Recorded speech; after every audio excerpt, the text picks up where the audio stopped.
রাগের মাথায় আমি আমার সবচেয়ে প্রিয় টিমমেটকে হারিয়ে ফেলেছিলাম। আর জানো সবচেয়ে খারাপ ব্যাপারটা কি ছিল? যাওয়ার আগে সে এমন একটা কথা বলেছিল যেটা আজও আমার মনে আছে। প্রতিটা স্কোয়াডেই একটা না একটা নাম্বার 4 থাকে, যার গেম প্লে খুব একটা ভালো না, সে কোনো প্রো প্লেয়ার না, পাগলের মতো কিলও করতে পারে না, কিন্তু তবুও পুরো স্কোয়াডের প্রাণটা যেন সেই হয়। আমাদের স্কোয়াডেও ঠিক এমনই একজন ছিল। সে একটু নোব ছিল, রাজ দিতে ভয় পেত, আর প্রতি 2 মিনিট পরপরই কোনো না কোনো আজগুবি কথা শুরু করে দিত। কখনো পুরনো জোকস, কখনো ফেক কল আউট, আবার কখনো কোনো কারণ ছাড়াই হাসতে শুরু করত। সত্যি বলতে ওর এসব পাগলামির কারণেই আমাদের গেমটা এত মজার হয়ে উঠত। আর যখনই আমরা মারা যেতাম সবার আগে রিকল করানোর চেষ্টা করত সেই। একদিন আমরা একটা টুর্নামেন্ট ম্যাচ খেলছিলাম। সেদিন ওকে যেন অন্যরকম লাগছিল, জানি না কেন আমাদের থেকে একটু দূরে দূরে থাকছিল।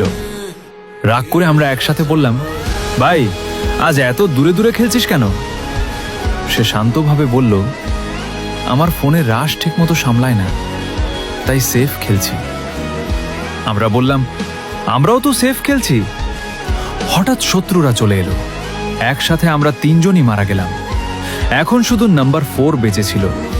আমরা স্পেকটেট করতে করতে রাগের মাথায় ওকে অনেক কথাই শুনিয়ে দিলাম। সে কিছুক্ষণ চুপ করে রইল, তারপর শুধু এতটুকুই বলল, তোরা কত বড় প্রো প্লেয়ার সেটা আমি জানি। এরপর সে নিজের উপর একটা মলি ছুড়ে দিল।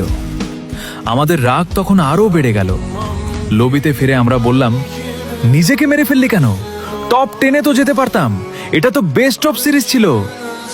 আমরা বলতেই চলতেই থাকলাম, আর সে শুধু একটা লাইন বলল, সরি ব্রো।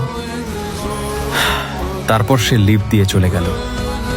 এরপর থেকে আর কখনো অনলাইনে আসেনি, কোনো ইনভাইটেরও রিপ্লাই দেয়নি।